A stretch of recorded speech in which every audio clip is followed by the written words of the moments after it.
Après le tumulte de l'hémicycle, les députés ont repris le chemin de leur circonscription. Mais ce n'est pas toujours plus apaisé. Ceux de la majorité présidentielle doivent maintenant assurer le service après-vente d'une réforme impopulaire adoptée au 49.3. Exemple avec le député loir-et-cherien Christophe Marion qui a suivi Faustine Luneau. T'es courageux de sortir là. Ah bon, non, je suis dans ma ville ici quand même. Première sortie sur le marché de Vendôme pour Christophe Marion depuis l'adoption de la réforme des retraites par 49.3.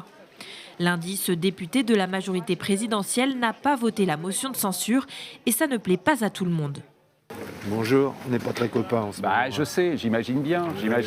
Bonjour, mais enfin, vous voyez, on n'a pas ne pas être copains, moi je serre la main à tout le monde. Non, mais enfin bon. Oui. Là, vous êtes en train de faire le lead du Front National et c'est super. Évidemment, pas une seconde j'ai envisagé de voter la motion de censure, d'une part parce que je pense que cette réforme des retraites elle est nécessaire. Je pense que la politique menée par le président de la République est bonne. J'ai juste un souci avec ce point de méthode qui, à mon avis, aurait pu être évité. Cette méthode, le 49.3, c'est ce qui lui pose problème, surtout pour un sujet comme les retraites, pris très à cœur par la population. C'est vrai que le 49.3 a créé une vraie tension. Et moi, j'aurais préféré qu'on aille au vote.